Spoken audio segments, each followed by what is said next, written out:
welcome all. Today we would discuss what would happen when an AC voltage is applied to a resistor.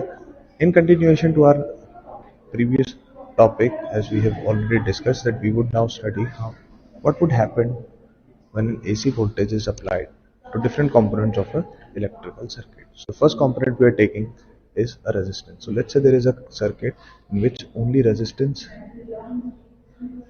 is incorporated and the applied voltage is in the form of Vm sin omega t, where Vm represents the amplitude of this alternating voltage and omega represents the angular frequency along with t as the time period. So let this potential difference, which is the AC voltage, we have taken the equation as Vm sin omega t. We could have taken V equals to Vm cos omega t. Since sine and cos, these are both periodic motions, so both can be used for the representation of the AC voltage. Let's move on to the next slide.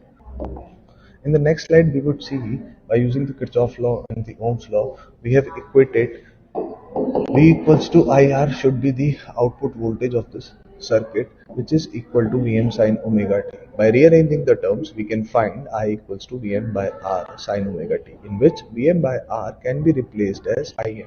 So this is the final equation for the output current in the circuit due to the alternating voltage. If we compare the equation of current with the equation of applied voltage, we would find the similarity.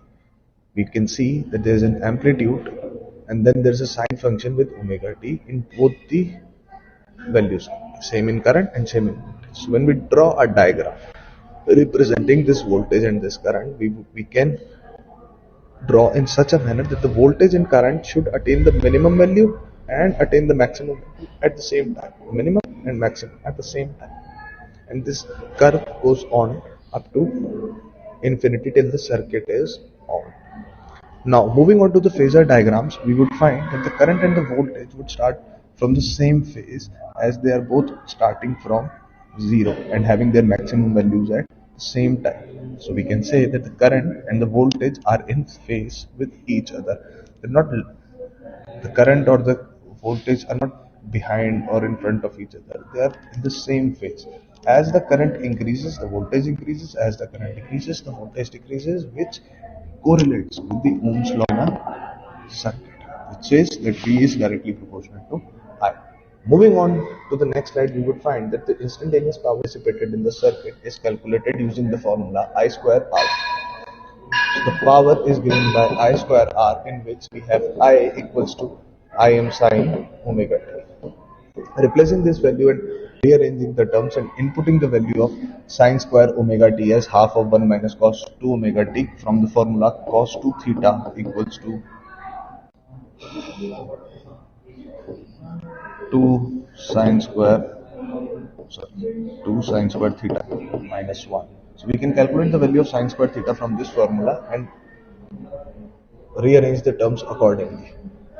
The average value of cos 2 omega t is always 0. See, the graph which we have studied previously, let's say this is voltage and let's say this is current.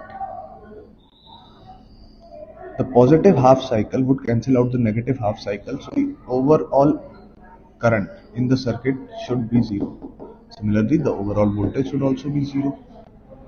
Cos 2 omega t has a value 0 according to this diagram. So we can say by substituting this value here, we can get sine square omega t is 1 by 2.